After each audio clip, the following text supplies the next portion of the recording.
Charles White qui est en direct, voilà. Charles White, le procureur général. Bonjour et bienvenue.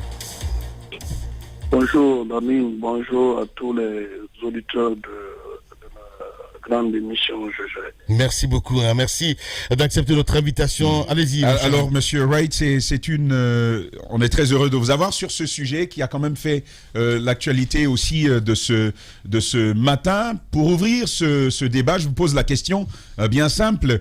Monsieur Bala Samoura est-il, oui ou non, officier de police judiciaire? Parce qu'on a lu votre communication, on souhaitait avoir le cœur net sur la question. Je voudrais, avant de répondre à cette question sans langue de bois, faire appel à la loi pour vous répondre. La loi est très claire par rapport d'abord au pouvoir du procureur général, mais aussi par rapport à celui qui peut se prévaloir de la qualité d'officier de police judiciaire. Colonel Bala Samoura ne peut pas se prévaloir de cette qualité. Il n'est pas officier de police judiciaire. Quand vous prenez l'article 13 du Code de procédure pénale, en qualité d'officier de police judiciaire, les officiers de gendarmerie, les sous-officiers de gendarmerie exerçant les fonctions de commandant de brigade ou de chef de poste, le personnel du corps de commissaire de police, le personnel du corps des officiers de police, les élèves officiers et sous-officiers de gendarmerie nominativement désignés par arrêté conjoint des ministres en charge de la justice et de défense nationale, après avis conforme d'une commission, les fonctionnaires du cadre de la police nominativement désignés par arrêté conjoint des ministres en charge de la justice et de la sécurité sous proposition des autorités dont ils relèvent après avis conforme d'une commission. L'article 14 dit ceci. Monsieur le procureur. Que les fonctionnaires qui sont mentionnés ne peuvent ni exercer effectivement leur attribution, ni se prévaloir de cette qualité que s'ils sont affectés à un emploi comportant cet exercice et en vertu d'une décision du procureur général vers la cour d'appel les y habilitant personnellement. Ça, c'est l'article 14. Est-ce qu'il a été habilité? La réponse est non. Il reste et demeure la première autorité. Je ne confonds pas la gendarmerie sous le plan administratif qui relève de lui et les activités de police judiciaire qui sont animées par les mêmes gendarmes, mais qui cette fois-ci, en vertu de l'article 10, sont dirigées par le procureur de la République quand la loi dispose. La police judiciaire, article 10, est exercée sous la direction du procureur de la République. Ça veut dire que en aucun moment on ne dit par les chefs de gendarmerie ou quoi que ce soit. D'accord. Article 12. La police judiciaire est placée dans chaque ressort de la cour d'appel sous la surveillance du procureur général qui doit surveiller. Mais ma position est très simple. Le président de la République a pris un engagement pour dire que la justice est la boussole. J'ajoute aujourd'hui à cela que la loi doit être la boussole de la justice. Quel que soit, qu'on soit magistrat, qu'on soit avocat, on a tous une obligation. C'est de respecter la loi. Quelle que soit la bonne volonté qu'on a, vous ne pouvez pas convoquer un citoyen, quel que soit, et qu'on ne peut pas dire telle personne n'est pas une petite personne. Non, il y a le principe de l'égalité de tous devant la loi. Tous les citoyens doivent être traités sur un même pied d'égalité. On ne peut pas dire parce que tel est ministre ou tel est ministre, non. Tout le monde doit être convoqué en bon et due forme. Pour qu'on accorde tant de privilèges à d'autres et on dit d'autres non. Il n'y a pas un sou guinéen. Il faut qu'on soit quand même à un moment donné respectueux et en cohérence avec ce que nous sommes. Je ne peux pas admettre qu'on se donne une qualité que la loi ne vous confère pas. C'est pas possible. Voilà. Le procureur Charles White en direct ce matin chez les GG. Allez-y, Tamba. Alors, monsieur le procureur, juste une certaine précision pour avoir le cœur net là-dessus.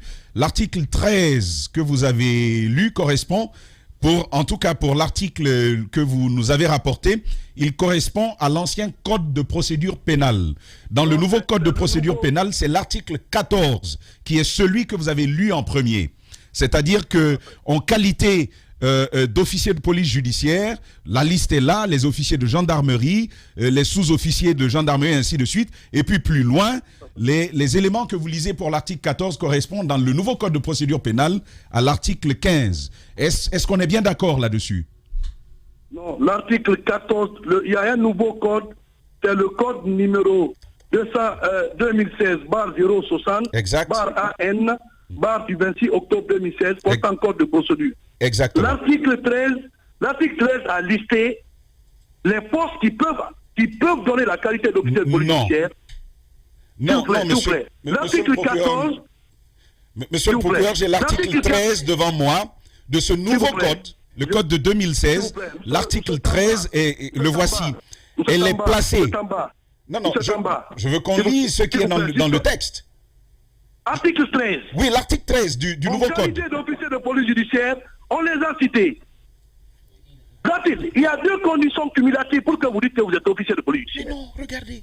Il faut être affecté à un poste parmi les gens qui sont prévus à l'article 13. Maintenant, je suis en train de vous expliquer, procureur, que vous êtes sur l'ancienne loi. La nouvelle loi, c'est de 2016. Le nouveau code de procédure pénale, c'est plutôt l'article 14. Vous n'avez pas la bonne version, monsieur La Tamba. section 2 des officiers de police judiciaire, c'est au niveau de l'article 14 où on liste Non, c'est l'article... Officier de police judiciaire, l'article 13. Les conditions cumulatives, l'article 14. Donc vous ne pouvez pas prendre l'article 13 en laissant l'article 14. C'est les deux qui sont cumulés pour que quelqu'un dise qu'il est officier de police judiciaire. L'article 14 dit que les fonctionnaires mentionnés à l'article précédent, c'est-à-dire l'article 13, ne peuvent ni exercer effectivement les attributions attachées à leur qualité d'officier de police judiciaire, ni se prévaloir de cette qualité, que s'ils sont affectés à un emploi important cet exercice, et en vertu d'une décision du procureur général. Ça veut dire, même si vous êtes commandant, vous êtes ceci, vous êtes cela, vous ne pouvez pas vous prévaloir si vous n'avez pas une habilitation. Monsieur le procureur, je crois qu'on s'est bien compris sur les définitions que vous donnez. C'est qu'à la base, vous admettez qu'il est OPJ, mais il n'a pas l'habilitation, donc il ne peut pas exercer. Non, il n'est pas OPJ. Ah, il ne l'est pas. Il n'est-il pas officier de gendarmerie? Au niveau de la définition qu'on donne, il l'est, mais il n'a pas l'habilitation, c'est bien cela. Monsieur Jacques, c'est ça, Monsieur Jacques, oui. Monsieur Jacques, s'il vous plaît. Oui. Monsieur Jacques est commandant, Monsieur Jacques est commandant de la gendarmerie. En termes clairs. Du fait que vous êtes affecté à un emploi de tel genre, ça tend vers l'adoption et l'acquisition de la qualité d'officier de police judiciaire. C'est-à-dire qu'on ne peut pas nommer quelqu'un officier de police judiciaire qui n'est pas affecté à un poste important de cette qualité. Et pour être affecté, pour avoir ça, il faut que tu sois affecté commandant de tel que je viens de vous lister, prévu à l'article 13. Mais la loi dit, vous ne pouvez pas vous faire prévaloir. Prévaloir veut dire quoi? Je suis... Oui, dire que vous êtes ça, sans que vous ne soyez affecté à cet emploi, et sans l'habilitation du procureur. Il y a des gens qui avaient créé un jargon en Guinée pour dire, moi je suis un officier de police judiciaire de fait. Mais ça fait rire. Ça veut dire que dès lors que tu es sortant de Dondi, c'est comme si on vous disait, tous les magistrats sont des juristes. Mais est-ce que tous les juristes sont des magistrats? Faut qu'on arrête. Alors, maintenant la question, on va revenir, si vous voulez, bien entendu, à l'origine de ce débat qui a démarré hier et qui a pris cette dimension ce matin. Quelle est la goutte d'eau qui a fait déborder le vase? Qu'est-ce qu'il y a? D'abord, je tiens à vous dire une seule chose. Il y a ce reproche qu'a fait Charles White. Oui, non, mais il répond d'abord à ma question, après on revient sur le reproche. Pas qu'on se perde.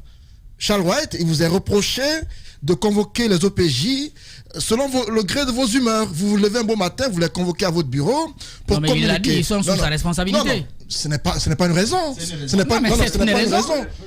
Alors, Bala Samoura dit que Charles White, chaque matin, quand il se réveille, il convoque les OPJ qui sont au nombre de près de 400 ou 200 à son bureau pour la communication. Est-ce que la formule est la bonne? Est-ce que la procédure est la bonne, Charles White? Bon, d'abord, je suis désolé. Je n'ai pas voulu que ce débat soit là. Mais puisqu'il s'est invité dans ça, il faut que je clarifie l'opinion. Au risque de me taxer de ce dictateur qui ne dit pas son nom. Alors que je ne suis pas ça. Ce que M. Bala vous dit, ce n'est même pas dire que c'est une vérité, c'est une contre-vérité. Je vais vous dire une seule chose. Tout récemment, il y a un monsieur qui a revendu des quantités d'or à la Banque centrale. Il revend la quantité d'or avec les Indiens. Ces Indiens-là reçoivent l'or à la Banque centrale. C'est certifié que c'est conforme. L'argent est payé dans la main du monsieur.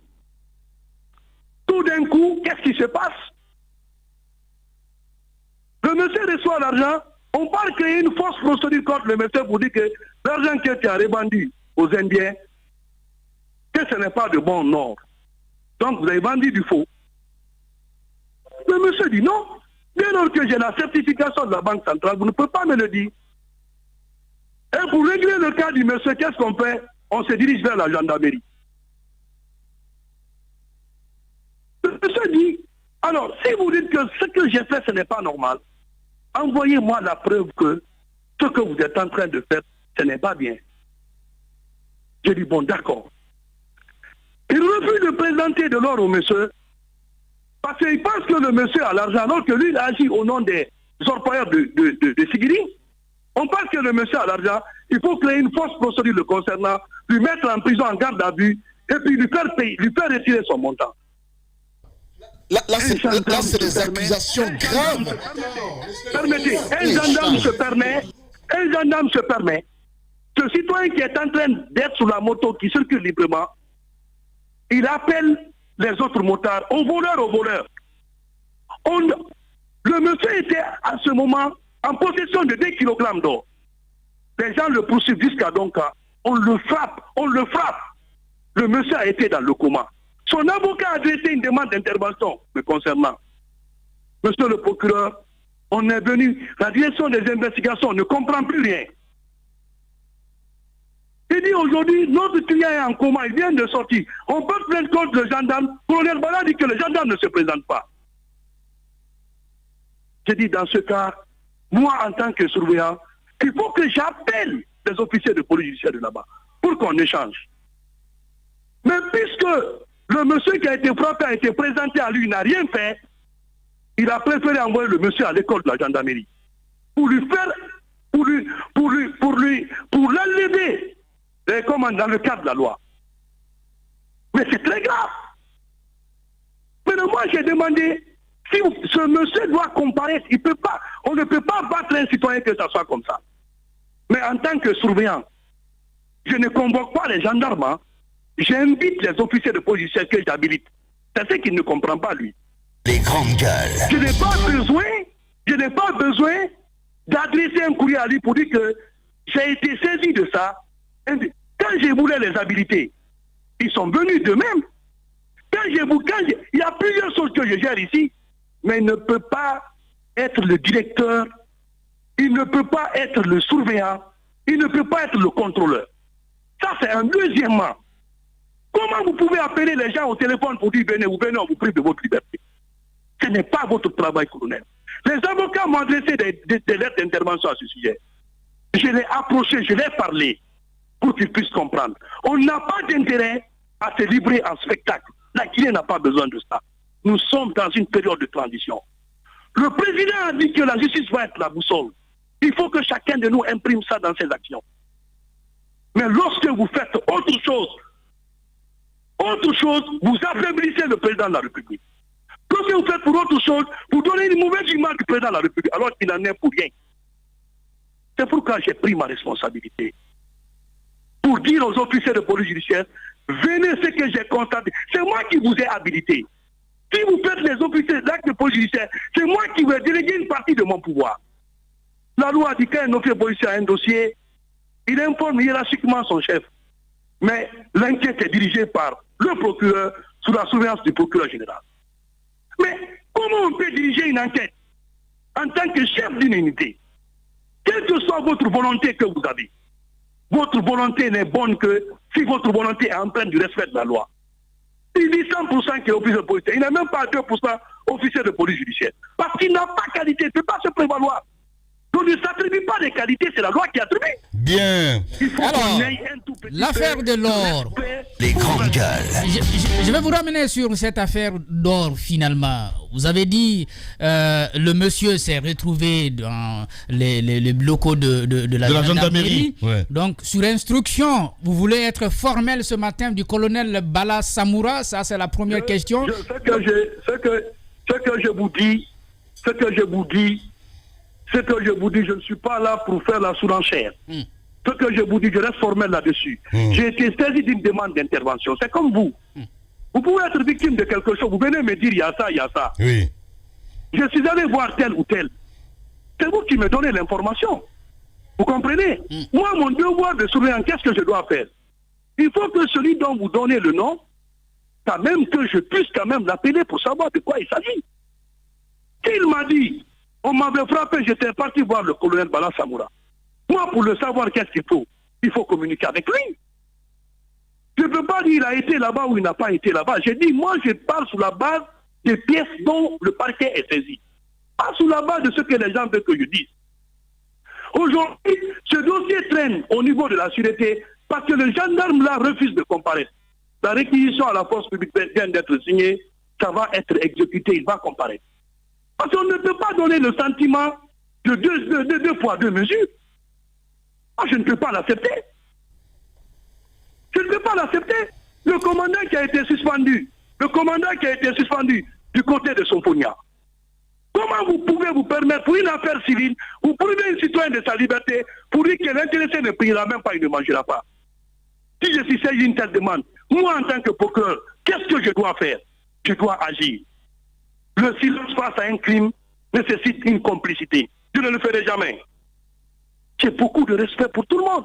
À la gendarmerie, il y a des hauts cadres là-bas qui sont pétris, qui respectent la procédure. Mais il faudrait les laisser la main libre. Oui. Selon le serment qu'ils ont prêté. Bien. On ne peut pas vouloir le président, il faut dépersonnaliser des institutions. Et une institution ne se résume pas à une personne. Le parquet général, ça n'est qu'une goutte d'eau dans le parquet général. Je suis avec les avocats généraux, les députés généraux, nous traitons toutes les questions d'intérêt public ensemble. Mais si je dis rien ne marche en charme, c'est pas normal. Il faut dépersonnaliser des institutions. Le procureur général en direct ce matin chez les GG. Alors, monsieur le procureur, alors vous voulez nous dire clairement, à partir de l'instant, si le colonel Bala Samoura prend son téléphone et qu'il appelle un citoyen, il peut tout simplement lui dire non, je ne viens pas. Que personne ne répond à une telle convocation. Wow. Et si il pose des actes dans ce sens, j'en tirerai toutes les conséquences de droit. Ouais, bien. Revenons à ce autre dossier, hein, c'est très important. Évidemment, ce militaire, je vais dire l'ex-directeur des opérations des forces spéciales. Écoutez, M. Lamine, c'est un dossier en instruction. Oh, ben je me réserve de ne pas parler, s'il vous plaît. Bon. Je me réserve de ne pas discuter des dossiers d'instruction. Il n'y a pas de souci. S'il vous plaît. Allez-y. Au sujet de votre communication d'hier, monsieur le procureur, vous avez évoqué beaucoup d'autres sujets. Il y a le cas de Alassane Bangoura dont vous avez fait cas hier. Dites-nous, sur ce cas d'Alassane Bangoura, qu'est-ce qui va être fait? Est-ce que les magistrats dont on a parlé dans ce dossier-là ont bien joué leur rôle? On a vu que Alassane est mort finalement. Dites-nous, est-ce que vous comptez engager une poursuite judiciaire contre les magistrats Ramatoulaye Bari et Mohamed Silla? Je reste formel là-dessus. Quelle que soit la personne contre laquelle il y aura un indice concordant qu'il a participé à la commission d'une infraction, ne sera à l'abri des poursuites judiciaires. Si vous voulez, lions l'acte à la parole. C'est-à-dire, l'on ne peut pas se permettre de faire deux confusions dans ce que nous faisons, moi en tant que magistrat. le serment que nous avons prêté, on s'est engagé en toutes circonstances et en tout lieu de se comporter en digne magistrat. Lorsque j'ai appris sur les antennes qu'il y a eu ce cas au niveau de la maison centrale, le procureur spécial paix du tribunal pour enfants, je lui ai tout simplement demandé de faire un rapport circonstancié pour me dire de quoi il s'agissait. Mais le même jour, l'avocat de la personne décédée a adressé une requête au procureur général pour dire, monsieur le procureur général, mon client a fait 2 semaines en prison, il est décédé. J'ai des doutes par rapport à la cause de son décès. Ouvrez une enquête pour ça. Je ne pouvais pas restituer le corps quand même. Puisque je suis saisi d'une demande. En tant que ministère public, mon rôle va au-delà de celui-là qui... Je suis la bouche de la société. Si les magistrats du ciel doivent se taire, moi je ne peux pas me taire. C'est ça aussi l'évidence. Je lui ai dit, maître, la requête que vous avez adressée, elle sera traitée conformément à la loi. Tout de suite, j'ai adressé un courrier à mon procureur de la République près du tribunal de première instance de Kalou pour lui dire que j'ai été saisi d'une requête, mais comme la loi dit, s'il y a en cas de découverte de corps ou de mort suspecte, vous ne pouvez pas accuser tout de suite des gens qui sont responsables. Parce qu'il faut chercher d'abord à déterminer la cause de la mort. Si la cause de la mort elle est naturelle, vous ne pouvez pas dire qu'il y a meurtre. Si la cause de la mort est liée à quelque chose, les experts pourront en parler. Le juge, le procureur qui a reçu mes instructions, a saisi un juge d'instruction.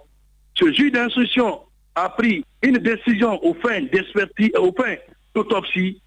L'autopsie a été faite. Ce matin même, j'ai échangé avec lui. Bon, j'avais appris des nouvelles hier qu'il a été enterré, mais mon procureur me dit que ce matin, l'autopsie va être faite.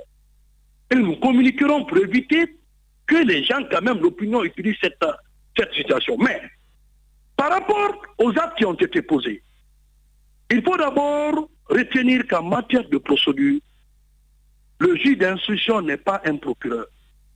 Le juge d'instruction est un magistrat indépendant. Il décide selon sa conscience et son serment. La loi dit, l'article 235 du Code de procédure pénale est très clair là-dessus.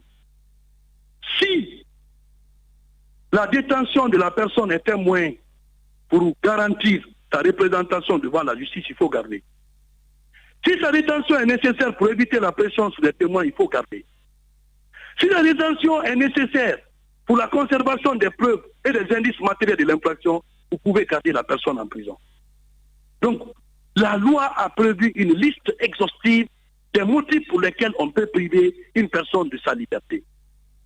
Lorsque vous placez la personne en détention, vous lui avez privé de sa liberté, selon votre conscience, vous devrez prendre une ordonnance de placement en détention pour expliquer parmi les motifs que j'ai cités, lequel vous a conduit à placer la personne en détention.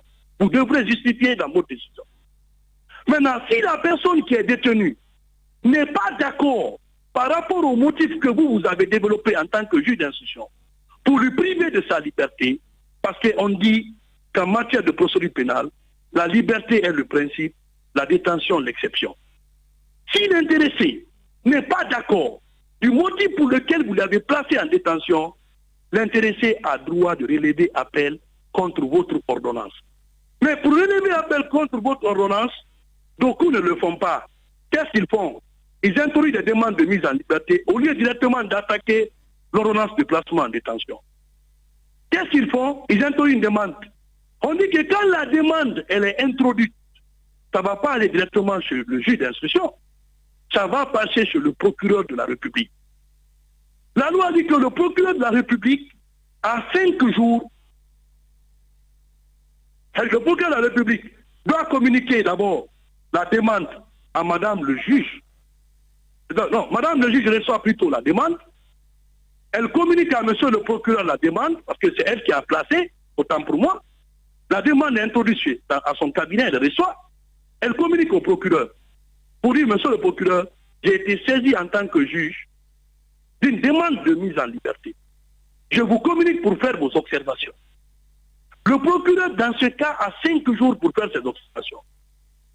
Ça veut dire, le même jour, il pouvait le faire, le lendemain, il pouvait le faire, mais en tout cas, il avait un délai de 5 jours pour faire ses observations. Maintenant, si le juge retourne le dossier maintenant à madame le juge, le procureur retourne le dossier après ses observations à madame le juge d'instruction, elle aussi, elle a l'obligation de prendre une décision. La décision peut être multiforme. La première, elle peut dire, le motif pour lequel j'ai détenu cette personne-là, ce motif n'est plus valable, je mets la personne en liberté. Deuxièmement, je peux mettre la personne en liberté sous caution, c'est-à-dire liberté assortie de caution. Ça veut dire quoi? La caution, ce n'est pas un montant qu'on utilise pour d'autres fins. C'est une garantie de représentation. Mais il est de jurisprudence constante que si vous voulez fixer la caution, ce n'est pas dans la bouche qu'on fixe la caution. C'est dans une décision qu'on fixe la caution. Maintenant, si quelqu'un est poursuivi pour le vol portant sur un téléphone dont la valeur est de 2000 francs guinéens, 2000 francs, vous lui dites de payer la caution de 3 millions, il y a l'incohérence à ce niveau. Parce que sa garantie de représentativité a un lien avec un fait et se fait fort sur un objet dont la valeur marchande est connue. Donc si par exemple on dit, le téléphone par exemple est à 1000 francs, si le juge dit, paye la caution de 1000 francs au greffe, je te laisse ta liberté, c'est raisonnable. Bien. Procureur Charles White, en direct ce matin chez les juges sur Radio Espace. Allez-y, Ahmed. Monsieur le procureur, bonjour. Vous avez parlé tout à l'heure d'obligation. Et j'ai senti à ce moment-là que vous regrettiez d'avoir été obligé par le fait de mettre les choses sur la place publique. Question, est-ce que vous ne pensez pas que votre sortie et le fait que chacun ne connaisse pas ses prérogatives est dû au manque de formation de la gendarmerie et des officiers de police judiciaire? Bon, je vais vous dire, c'est une bonne question, monsieur. Merci, mais je voudrais juste la compléter, monsieur le procureur. Merci beaucoup. Donc, ça c'est la première question. Et ça c'est la première question. Et la deuxième question, qu'est-ce qu'il faut faire à l'avenir pour que justement vous, procureur de la République, vous n'ayez pas à mettre sur la place publique les problèmes de l'État? Le sujet de Alassane, je vais vous dire une seule chose. Je ne mets jamais sur la place publique le problème de l'État. Bien, c'est répondu. Allez-y. Moi, en tant que Monsieur le procureur, s'il vous plaît, je voudrais juste répondre à ça. Parce que c'est important ce que vous dites là. Ça peut être l'opinion de plusieurs majorités ou minorités qui peuvent penser autrement. J'assume mes fonctions du procureur général. Je le dis encore une fois de plus, je ne suis pas celui-là qui peut se permettre de violer même les dispositions des obligations qui régissent mon statut. Je ne le ferai jamais. Mais lorsque l'on part sous les médias pour dire des choses, pour troubler le sens de nos actions, moi en tant que premier responsable du parquet, je dois monter sur le créneau pour mettre les points sur les i. Pour revenir sur votre question, je vous assure sous l'honneur, vous prenez la gendarmerie, il y a des gens qui ont suivi des formations impeccables. Ils sont excellents. Ils représentent même au niveau de la police. Il y a des gens qui sont très bien formés. Ils font bien leur travail. Mais, vous savez, quand on est placé entre deux blocs, la bloc hiérarchique et la bloc judiciaire, vous êtes entre le marteau et l'enclume. Bien. Allez-y, Madame Hiro. Je dois respecter ce que mon chef hiérarchique me dit, ou est-ce que je dois respecter ce que le code me dit, en le faisant, quelles vont être les conséquences de mon rapport avec mon chef? Bien. C'est pas parce que d'autres ne sont pas bien formés, mais il faut qu'on laisse chacun faire son travail conformément à la loi. Bien, c'est bien dit. Le reste, s'il vous plaît, aucune œuvre humaine n'est parfaite. Personne n'a le monopole de l'intelligence et du savoir. Donc vous pouvez vous tromper aussi. Pendant qu'on y est. Mais tout à fait, bien sûr, moi, je suis un être humain. Évidemment. Allez-y, madame. Alors, avant qu'Ahmed ne pose sa question, monsieur le procureur, moi, je voulais vous ramener sur le cas Alassane qui est décédé en prison. Le montant de 10 millions qui lui a été demandé pour obtenir la liberté provisoire, est-ce que ce montant était raisonnable à votre avis? À mon avis, ce n'est pas raisonnable. Et en vous entendant, est-ce que vous confirmez, monsieur le procureur, que la demande était verbale? Est-ce que c'était pas écrit? Ah non, attention. La demande, le rapport qui a été communiqué au niveau du parquet général a été communiqué déjà au niveau du département des services judiciaires du ministère de la Justice. On ne va pas tirer une conclusion hâtive là-dessus, mais ce qui reste clair, c'est lorsque quelqu'un vous produit sa version des faits, il est nécessaire, par rapport au principe du contradictoire, d'écouter toutes les parties pour savoir est-ce que les règles de procédure par rapport au délai ont été respectées. Parce qu'il ne faut pas oublier qu'on soit en milieu fermé ou en milieu ouvert, la mort peut nous surprendre partout. Mais ce qu'il faut déplorer, il ne faut pas que ça soit une mort qui résulte d'une négligence, d'une obligation professionnelle. Là aussi, c'est ce qui peut être regrettable. Mais dans tous les cas, en ce qui me concerne, nous sommes en train de déterminer la cause de la mort et au moment venu, nous communiquerons par rapport à cet élément. Voilà. Le procureur Charles White en direct ce matin. Allez-y. Oui, monsieur le procureur, rapidement, ces deux questions. Est-ce qu'à ce niveau, il y a une négligence professionnelle? Et la deuxième question, c'est l'autre dossier évoqué hier lors de votre conférence de presse, c'est le cas de la découverte d'armes à Kisosso.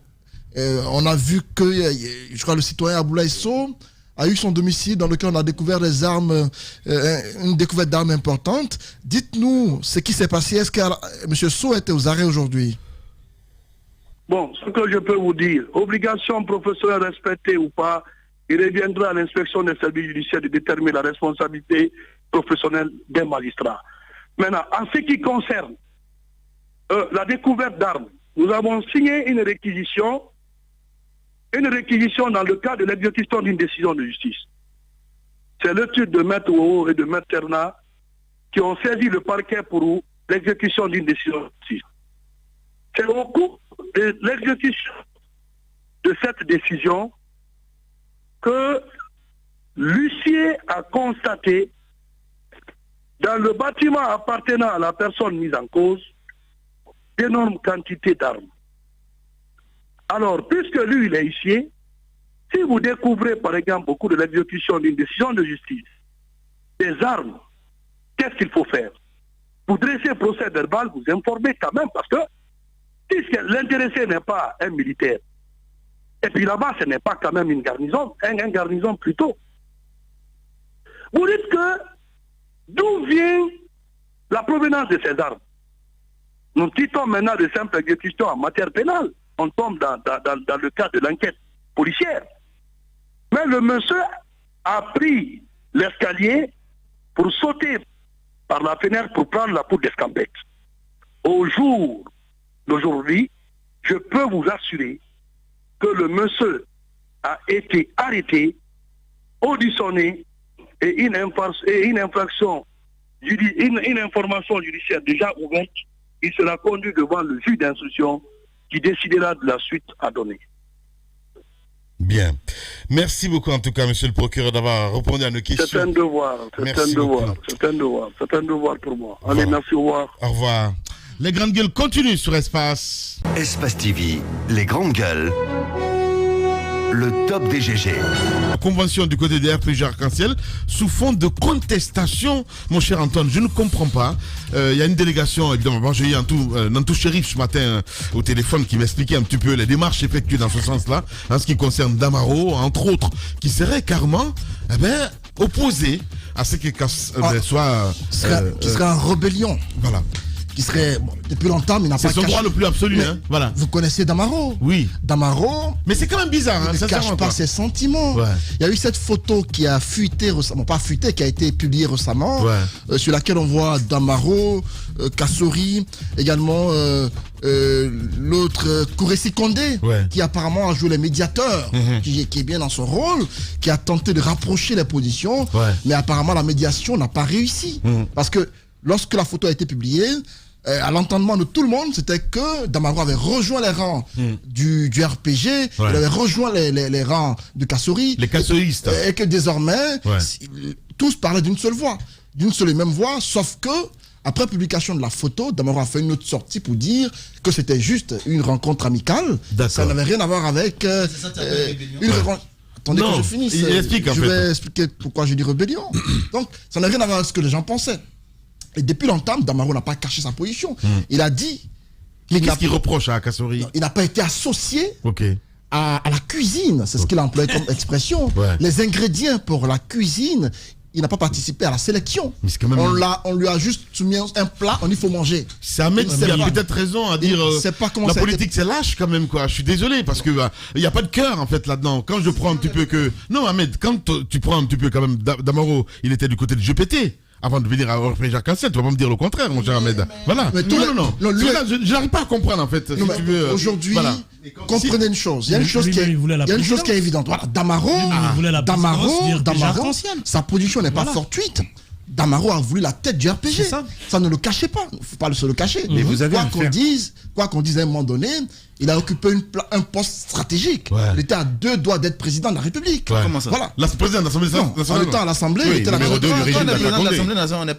Il était à 2 doigts d'être président. L'autre a été grande gueule. Donc il n'a pas été président. Lorsque, par exemple, selon lui, du jour au lendemain, on voit une lettre qui fuite, faisant croire, ou une liste qui fuite, faisant croire que l'un des cadres a été désigné comme le dauphin d'Alpha Condé, il a été surpris par la nouvelle.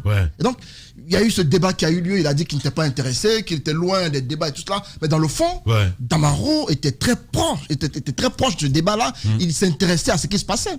Aujourd'hui, il dit n'avoir pas été associé aux différentes prises de décision, n'a pas été respecté au regard de l'autorité qu'il a incarnée dans ce pays. Donc aujourd'hui, il y a eu des démarches auprès de lui pour qu'il revienne à la maison, afin qu'il revienne rejoindre les rangs du RPG, mais lui réclame une convention. Il veut que le président du parti soit choisi à l'issue d'une convention pour que... Mais ça même, il veut pas participer à ce qu'il je sache. Hein. Non. Il veut boycotter la convention. La convention annoncée, d'aucuns estiment que ça a été fait à la hâte, ça n'a pas respecté les normes. Et donc aujourd'hui... C'est certes annoncé pour bientôt, mais Damaro, jusque-là, a tendance... Demain, le 31. Voilà le 31, c'est demain. Damaro a tendance à être un peu radical sur sa position. Parce qu'il se sent un peu en minorité. Pas de négociation. Il se sent en minorité. Parce que quoi qu'on dise, en cas de convention, on sait tout ce qui est favori. On sait qui est favori. Et donc, au regard du contexte et de la façon par laquelle les choses se déroulent, il ne se voit pas en train d'être désigné président, mais il n'exclut pas le fait de venir, mais sauf il faut qu'on y mette la forme, juste que la forme n'a pas été mise, et donc il ne se voit pas en train d'être associé à tout ce qui se passe. Bien. Ahmed, tu as vécu ça un peu de l'intérieur, je parle du monde politique, mon grand. Qu'est-ce qui se passe dans la tête et tout ça? Quand vous comprendrez que la politique, c'est l'art du mensonge et l'art de se déguiser, et l'art de se déguiser derrière des apparences, vous aurez tout compris. Mais je ne crois pas en la politique. J'aime la politique, mais je n'y crois pas. Et je ne crois pas aux hommes politiques. Pourquoi? Parce que nous sommes là, nous avons été là, et moi le premier. Mais justement, c'est pour ça que je dis qu'il a vécu ça de l'intérieur. On ne baratine pas un homme qui baratine, qui est capable de baratiner le peuple. On ne le baratine pas. La politique, c'est pas, on n'est pas des enfants de cœur. Mais qu'est-ce qui se passe dans la tête? Il se passe que c'est une lutte de pouvoir. Et la lutte de pouvoir, ça veut dire pas de quartier. On ne fait pas de cadeaux à l'adversaire. Damaro, vis-à-vis de Kassori, vis-à-vis des autres, est dans son rôle. Il est à la conquête du pouvoir. Kassori est un tueur, vous le savez. Kassori est un pur homme politique de son temps, du 21e siècle. Il est en train de mettre sous sa coupe et au pas cadencé le RPG. Et si tu arrives à le faire, c'est que tu es un minimum un homme à poigne. Mais enfin, vous croyez que vous avez affaire à des enfants de cœur? Moi, je l'ai dit, si tu te souviens, la rentrée dernière, lorsque j'ai commencé, il y a 2 ans dans les Grandes Gueules, j'ai dit, j'espère du sang, des larmes et de la sueur. Et j'ai prédit ça, c'est exactement ce qui est en train de se passer. Il y a une guerre interne. Personne à l'intérieur de cette guerre interne ne se fera de cadeaux, et c'est tant mieux, parce que un pays, parce ça n'arrange pas non plus le parti. Mais on s'en fout du parti. La question n'est pas là pour le moment. C'est une question de personne alors. Mais non, mais parce attends, qu'on voit quand même les jeunes qui sortent un petit peu du lot. Écoute-moi, je vais être cynique. Les jeunes vont être rangés. On va leur taper dessus et ils vont se ranger derrière le grand patron. C'est la rébellion. Et je vais finir. Mais quelle rébellion? Mais je suis désolé. Mais de quelle rébellion tu parles? Arrête. Mais ça, c'est des faux semblants. Je pose des questions. Alors si je te réponds, ce sont des faux semblants. Il n'y aura aucune rébellion. Et encore une fois, à la tête d'un parti, mais c'est comme dans toute organisation humaine. Il va être un général dans une organisation humaine. Écoute-moi bien. Alors là, je vais vous dire, vous vous trompez largement. Oui, dans une organisation humaine, voire animale, parce que nous restons encore des animaux supérieurs, certes, mais des animaux. Il y a des mâles alpha. Ouais. Tu es un animal. Il y a des mâles alpha. Il y a des suiveurs. Il y a des brebis. Il y a des quémandeurs. Il y a les ouvriers, en gros. Et il y a les reines ou les rois. Kassori fait partie de ceux qui sont en train de mettre le RPG sous sa coupe, et il a raison de le faire. On est en politique. Quant à Damaro, qu'il arrête de jouer les vierges effarouchées, enfin ça suffit. Damaro a été président de l'Assemblée nationale ici. Mais de quoi tu te mêles à la fin du compte? Mais je me mêle de quoi? Tu me demandes une analyse, je la fais. Excuse-moi, tu peux pas me demander une analyse et me dire de quoi je me mêle. Excuse-moi, non mais attends. Mais t'es pas du RPG, c'est je fais une analyse de quelqu'un qui connaît la politique guinéenne. Je l'ai vécu de l'intérieur. Je sais les trahisons dont j'ai été victime. À l'UPG, au parti groupe, je sais ce qui s'est passé. Donc je sais de quoi je parle. Excuse-moi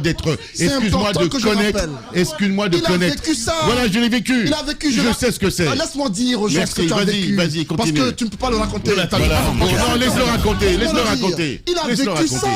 Je vais pas le dire. À la mort de Jean-Marie Doré, il s'est autoproclamé secrétaire général du parti. Arrête de m'attaquer. Autoproclamé, arrête. Calme-toi. Antoine, calme-toi. On n'est pas en train de parler de moi là, calme-toi. Mais attends, calme-toi, Antoine. Ahmed, assume. C'est toi qui l'as dit de te défendre. Donc il va aller jusqu'au bout. Allez-y. C'est un exemple. C'est toi qui l'as donné cette mission, mais vas-y. C'est un exemple parfait. Mais non, mais si tu le donnes, calme-toi. Ouvre mon micro. Merci. Arrête de couper mon micro. C'est un exemple. Laisse-moi me défendre. Non, tu peux pas leur donner la parole et couper mon micro. C'est une victime. Là, non. C'est une victime. Non, je suis une victime. Moi, j'ai jamais été une victime. Je suis un mal alpha. Je suis pas une victime. Voici ce qui se passe. Moi, je suis un mal alpha. Je suis pas une victime. Je n'ai jamais été une victime. J'ai dit et je le redis. La politique n'est pas faite pour. La politique n'est pas faite pour les enfants de cœur. La politique, c'est un combat. La politique, c'est un combat. La politique, ce n'est pas fait pour faire des sentiments. On est dans la réalité, dans la vraie vie. On n'est pas dans le monde virtuel de Antoine ou dans les faux semblants de mes camarades en face de moi. La politique, c'est de la vie, c'est de la vraie vie et ça bouge. C'est pas fait pour être statique, c'est pas fait pour faire des bons sentiments. On n'envoie pas des fleurs à un adversaire, on n'envoie pas des roses à un adversaire lorsqu'on veut l'abattre. Je finis, Ahmed. Je finis ce matin. Merci, je vais prendre la parole ce matin, je vais finir. Donc je dis, je finis. Le RPG est en train de faire sa mue. Il y a un combat interne, démocratique, et le meilleur s'imposera. Point final. Et que j'espère bien, et je le dis de manière très claire, pour le moment, à mes yeux, Kassori est parti il est en pole position. Tu vois la F1, tu fais le tour de la piste et puis celui qui est le plus rapide, il parle en pole position. Et ben Kassori est dans cette position-là aujourd'hui. Il est en train d'assassiner et d'éliminer tous ses adversaires. Merci, allez-y. Non, je comprends pourquoi il maîtrise ce sujet. Oui. C'est une victime devant vous. Il a vécu la même situation. Lorsque Jean-Marie est décédé avec l'UPG, mais ça a été le dauphin présenté à la face du monde. Ahmed Kourouma. Il a pris le parti de Jean-Marie Doré comme secrétaire général à l'époque, mais sans avoir l'autorisation ou la légitimité. Il s'est présenté à tous comme étant le dauphin légitime de Jean-Marie Doré. Malheureusement, ce qu'il ne savait pas, On a préparé un coup contre lui. L'histoire était tue. Il s'est présenté au siège de l'UFDG comme étant le représentant légitime de l'UPG. Lorsqu'il est arrivé là, il a parlé au nom du parti. Merci Antoine. L'histoire était tue. Attendez que je finisse, c'est pas long l'histoire. C'est pas long. Voilà. J'ai juste un rappel. Oui. Lorsqu'il a fait son discours à l'UFDG, il y avait un congrès qui se préparait. Il était l'un des candidats au congrès. Mais j'ai été surpris. J'ai été surpris de constater au congrès que l'UPG que représentait M. Kourouma, mais Kourouma Ahmed n'a pas été plébiscité. Le sujet d'aujourd'hui. Non, tu ne peux pas. Mais fils la paix, Ahmed. On est en train de parler du RPG. Tu n'as pas à prendre ton intervention et parler d'Ahmed. Non, c'est pas une politique. Ici, c'est un chroniqueur. Si tu n'as rien à dire, laisse-nous parler. On ne parle pas d'Ahmed. On parle du RPG arc-en-ciel. Non, s'il te plaît, laisse-le tranquille. Non, mais sérieux. On parle du RPG, on ne parle pas d'Ahmed. Il dit que Ahmed fait, que le RPG fait sa mue. Et c'est une réalité. Il parle d'une guerre. Mais c'est tout à fait normal dans une formation politique. On n'y va pas pour suivre quelqu'un. Regardez la guerre qu'il y a aujourd'hui entre Cellou Dalein et Sidya Touré. Ils s'entendent jusqu'à un niveau. La guerre politique, c'est tout à fait normal. Que Damaro veuille aujourd'hui aller à la tête du RPG Arc-en-Ciel, c'est tout à fait normal. Maintenant, à savoir si Doncas a pris les devants pour pouvoir prendre le dessus sur le RPG, ça aussi c'est politiquement correct. C'est correct que Doncas aujourd'hui trouve des stratégies pour pouvoir se mettre à la tête. On s'est retrouvé avec un RPG. Après le coup d'État, non, j'ai pas dit ça. Après le coup d'État, on retrouve un RPG qui a besoin de leaders. Et il y a plusieurs leaders qui se dessinent. Il y a un qui trouve des stratégies pour être devant. Pourquoi vous lui reprochez cela? C'est de bonne guerre. C'est ce que Kassori a fait. Si Damaro veut la même place, qu'il se bagarre. Maintenant, si Doncas parvient à embarquer Damaro, tant mieux. Si Damaro parvient à ramener Doncas, tant mieux. Mais c'est une guerre et c'est normal. Désormais, c'est Mamadou Bangoura, Mafoudia. Mais sincèrement, quoi, c'est un homme là. C'est Mamadou Bangoura. Allez-y. C'est vous qui lui permettez ça. Ça fait la énième fois. Attendez,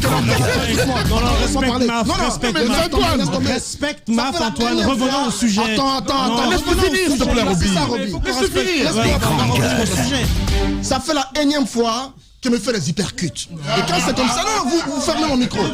Lamine, je reviens au sujet en disant une chose. Mafoudia, ce que je dis est pertinent et important. Non, attendez. Les grandes gueules. Un de nous a vécu une situation pareille. En quoi c'est mauvais de rappeler un tel exemple? C'est un bon exemple. Le RPG vit ça aujourd'hui. Ahmed l'a vécu hier. À mon avis, en tant que journaliste, chroniqueur, c'est important de rappeler l'histoire. L'UPG a vécu ça. Jean-Marie est mort. À sa mort, il y a eu une guerre de succession. Ça continue aujourd'hui. Aujourd'hui, Maître Matos et l'autre Bonimi se font la guerre pour la tête du parti. Lui, il a participé à ça. Lorsque je le rappelle dans un studio de radio, c'est important de le rappeler. Si toi tu n'en sais rien, je le rappelle que ça a existé. C'est une femme, c'est une histoire. C'est une femme qui est devenue homme. Je la traite comme un homme. Ce que je veux dire. L'histoire est têtue. C'est important de la rappeler. On se calme. On va revenir au sujet. Oui, allez-y, Roby. Mafoudia, s'il te plaît. Mamadouba.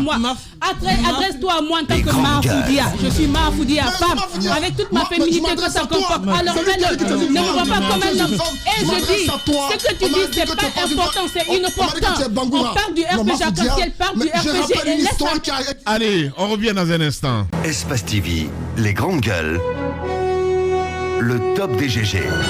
Dom, en direct ce matin chez les GG sur Radio Espace Guinée. Cette convention attendue Domani Doré, je le disais tantôt, si vous pouvez nous planter le décor. Qu'est-ce qui va se passer exactement? Quel est l'agenda de cette convention? Quelles sont les délégations qui sont présentes? Quel est le nombre attendu? Est-ce que toutes les délégations, les fédérations de l'intérieur du pays et de Conakry sont représentées à cette convention Domani Doré? Et surtout, quelles sont les figures présentes? Est-ce que Damaro est arrivé? Khalil Kaba est-il présent? Les délégations de l'extérieur, Europe, Amérique et des pays africains et de la sous-région sont également arrivés dans la salle. Et donc de l'autre côté, comme vous l'avez constaté également, il y a une innovation particulière, c'est que nous avons prévu un présidium qui est constitué de 4 sages et de 4 jeunes, dont bien sûr 4 femmes. Et donc, 4 femmes. Et donc, comme peut-être vous le constaterez aussi à travers les images, l'enthousiasme et la ferveur est au rendez-vous. Et conformément au programme de la Convention nationale extraordinaire, vous aurez tout à l'heure un discours d'ouverture qui sera prononcé par le secrétaire général, Dr Saloum Cissé, qui sera suivi de la présentation des lettres de soutien, des conclusions des conventions régionales qui ont été organisées en amont, qui vont être prononcées par les porte-paroles des 7 régions administratives, des délégués des organismes nationaux et bien sûr les délégués des organismes de l'extérieur. Domani Doré, en direct ce matin chez les juges. Allez-y, mon cher Antoine. Oui, rapidement, ces 2 questions. Pourquoi la délocalisation de la convention à l'hôtel Kaloum? Et l'autre question, c'est est-ce une convention ou une intronisation?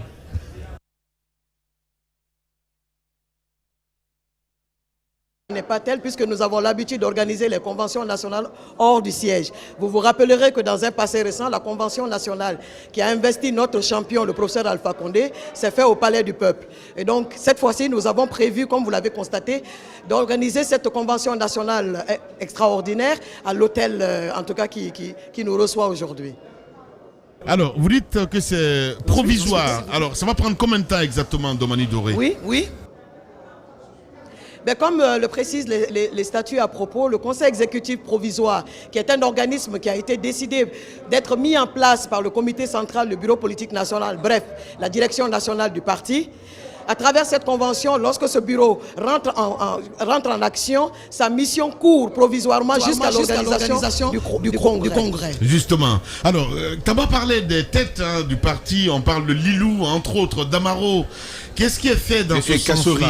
Kassori, est-ce que toutes ces têtes, notamment entendues dans le fameux audio attribué au professeur Alpha Condé, ces têtes sont-elles présentes? Les grandes gueules.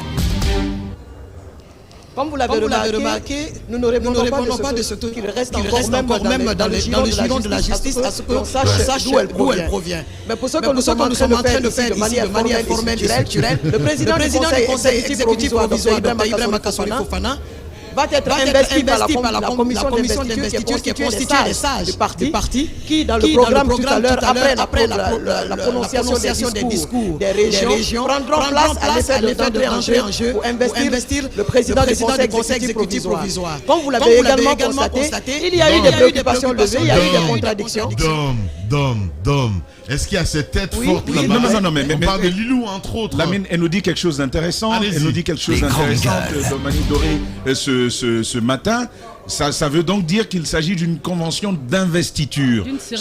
D'une cérémonie d'investiture. Ce ne sera pas l'occasion de se chercher de nouvelles têtes. C'est bien cela. dont entre autres un pan de l'organisation dans le programme prévoit que la commission d'investiture le président exécutif provisoire, en l'occurrence Dr Ibrahima Kassory Fofana. Alors Dominique, c'est au moment où quand même il y a des contestations, des voix qui s'élèvent pour dire qu'il faut annuler cette rencontre et surtout qui dénoncent la démarche de Kassory. Qu'est-ce que vous répondez? D'abord, madame, je dis toujours que lorsque vous apprenez des informations, travaillez à ce que ces informations soient en phase avec le respect dédié à l'intelligence. Lorsque vous me dites qu'il y a des voix, notamment, il paraît même qu'il y a des jeunes qui ont délivré ce qu'ils ont appelé une déclaration, vous avez remarqué que cette déclaration est signée de personne. Ensuite, de l'autre côté, oui, les sages, les jeunes et les femmes du parti travaillent depuis quelques jours à rencontrer le président Amadou Damaro Camara à l'effet de lever tout équivoque autour de la composition de ce Conseil exécutif provisoire, à l'effet justement que le rassemblement du peuple de Guinée construisant notre sein soit une réalité. Et ce travail continue jusqu'à date. Alors, vous n'allez pas nous proposer de l'intelligence supérieure par rapport à ce qu'on voit déjà. Ce sont des jeunes qui se sont réunis. Vous les connaissez, ils ne sont certes pas d'accord avec vous, mais ce sont des jeunes du RPG, signés ou pas. Nous vous relayons, nous demandons comment vous réagissez. On n'a pas besoin d'intelligence supérieure pour cela. Je vous informe également. Je vous informe également que vous avez également la déclaration du Bureau national de la jeunesse qui a été signée par M. Bani Sangaré à l'effet de donner l'avis du Bureau national de la jeunesse du parti. Et donc, comme je vous l'ai dit, les contradictions existent, mais encore une fois, toute contradiction, toute possibilité même d'apporter un avis ou une forme d'apport à l'organisation de cette convention, notamment parlant des délégués, bien entendu, on s'adonne tous à ce que les textes prévoient, notamment les délégués du comité central, du bureau politique national, les députés et les représentants des organismes nationaux qui sont présents aujourd'hui dans la salle. On vous accuse de faire dans du forcing. Il y a quand même, Maf l'a rappelé tantôt, cette forme de contestation de certains jeunes du parti, et même de Damaro, qui dit qu'une sauce qui n'est pas cuisinée, dont tu ne connais pas les ingrédients, ne peut pas participer à sa consommation. Je vous prends au mot. Et comme vous l'avez remarqué, si on faisait du forcing, vous voyez les représentants des structures à la base de Yomu à Conakry être attachés pour venir faire du forcing. Je ne pense pas que ces personnes responsables pourraient être attachées pour donner leur avis légitime. Les hommes que nous citons ne sont pas n'importe qui. Damaro, Sidiki Touré, également... Pardon. Nous citons des noms de personnes qui sont quand même importants dans le RPG. Amadou Damaro Camara est important dans le RPG. Sidiki Touré de la jeunesse est important aussi. Il y a aussi celui de Cancan. Mais ça c'était Talibi Dabo. Mais au-delà de Talibi, est-ce que... Mohamed Dabo est dans la salle d'ailleurs. Mohamed... L'ancien ministre de la Défense, est-ce qu'il est présent dans la salle? Mohamed Diané. Je crois que votre reporter va faire tout à l'heure un balayage et vous aurez bien entendu de visu ce qui se fait dans la salle et qui est présent. Il y a quand même cette préoccupation et je reviens avec... J'aurais aimé continuer avec, mais malheureusement mon rôle en ce moment... Non, cette petite question est... C'est quelques secondes. Si vous le permettez, s'il vous plaît. Ce fut un plaisir. Au revoir. On ne va pas le faire, ça va dire. C'est pas possible. Ben oui, elle est devenue une vraie politicienne, évidemment. Eh oui, Domani. Espace TV, les grandes gueules. Le top des GG. Intéressant, Félix, d'entendre Talibi Dabo. C'est une des toutes premières voix qui se sont opposées à ce processus qui va voir aujourd'hui, qui va aboutir à l'investiture du docteur Ibrahima Kassori Fofana. Ce sera intéressant de l'entendre pour savoir pourquoi finalement il aura décidé de prendre place à l'intérieur de cette salle. Mais aussi, Ibrahima Khalil Kaba, c'est un des noms dont on veut savoir s'il est présent à cette convention ou pas. Est-ce que vous les avez vus? Oui, Monsieur Dabo, nous l'avons vu, mais vous allez me donner un peu de temps. Je vais aller donc le temps de micro et vous pourrez donc poser toutes les questions. Milimono que nous allons garder évidemment un fil rouge pour le compte de l'émission. Allez-y. Oui, on a écouté Domani. C'est important qu'on fasse un balayage. Vous savez, Domani, je n'aime pas cette forme par laquelle elle nous quitte. C'est une interview, la mine. Quand vous ne voulez pas d'une interview, vous la refusez. J'ai vu comment elle a jeté les écouteurs et tout cela. Non, c'est important de le rappeler. Non, attendez. C'est beaucoup de personnes pour nous parler, il faut reconnaître cela. Beaucoup de personnes nous écoutent. Lorsque vous prenez la peine d'accorder une interview à un média, allez jusqu'au bout. Il y a une conclusion à toute chose. Il y a une intro et une conclusion. Vous ne pouvez pas en pleine interview dire que d'autres choses m'attendent. Laissez-moi aller pour d'autres travaux. À mon avis, c'est un manque de respect dont il faut parler. Wow. Voilà, c'est pas une première à l'endroit d'espace. C'est pas une première. Lorsque vous voulez, quand vous vous prêtez aux questions d'un média, allez jusqu'au bout. Vous ne pouvez pas en pleine interview couper pour dire que d'autres charges m'attendent. Je vais y aller. Donc, à ce niveau, c'est accorder assez d'importance à ce que tu penses de non-respect à l'égard de l'espace. Moi, je crois que c'est accorder trop d'importance. Parlons des faits. Aujourd'hui, de cette convention. Je comprends que tu ne sais pas de quoi il s'agit. Non. C'est pas grave, laisse-moi continuer. Parlons des faits de la convention aujourd'hui. S'il te plaît, allez. Tu me permets de planter mon décor et de faire ma description. Voilà, allez-y. Pour moi, il fallait que je le rappelle. Trop de respect. Je poursuis en disant par rapport à cette convention. C'est bien déjà d'introniser Kassori, parce que c'est une intronisation qui va se faire, c'est une investiture. Ça aurait été intéressant qu'en lieu de place de convention nationale, qu'on y mette investiture, cérémonie d'investiture, parce que nous connaissons déjà qui va être investi. C'est le seul candidat.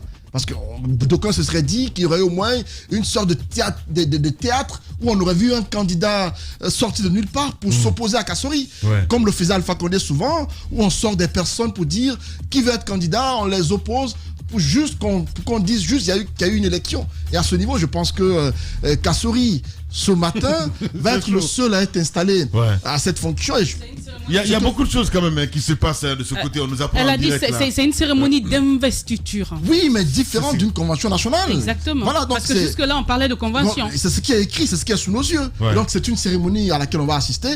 Kassori sera investi président provisoirement du RPG Arc-en-Ciel. On va voir ce qui va se passer par après. On constate qu'il y a quand même des personnes qui au départ étaient opposées, aujourd'hui sont dans la salle. On a envie de comprendre finalement c'est qui les motive à continuer le combat avec Kassori Fofana. C'est quand même intéressant d'entendre Talibou Dabo sur la question. Justement. C'est qu'il faut dire le temps, peut-être qu'il puisse l'avoir. On va essayer de partir avec Takana Zion qui nous allons appeler dans un instant. Ça, c'est pour complément d'information. Donc, c'est une trentaine donc, de cadres viennent d'être interdits de sortir du territoire. La CRIEF donc a écrit à la police de l'air et des frontières dans ce sens, mon cher ami. Voilà. C'est l'info qu'on apprend en direct. Est-ce que cela signifie qu'il est interdit d'aller à l'hôtel Kaloum? Non, on dit du pays. Du pays. Antoine. Non, j'ai entendu de sortir chez lui à la maison. Non, il n'a jamais.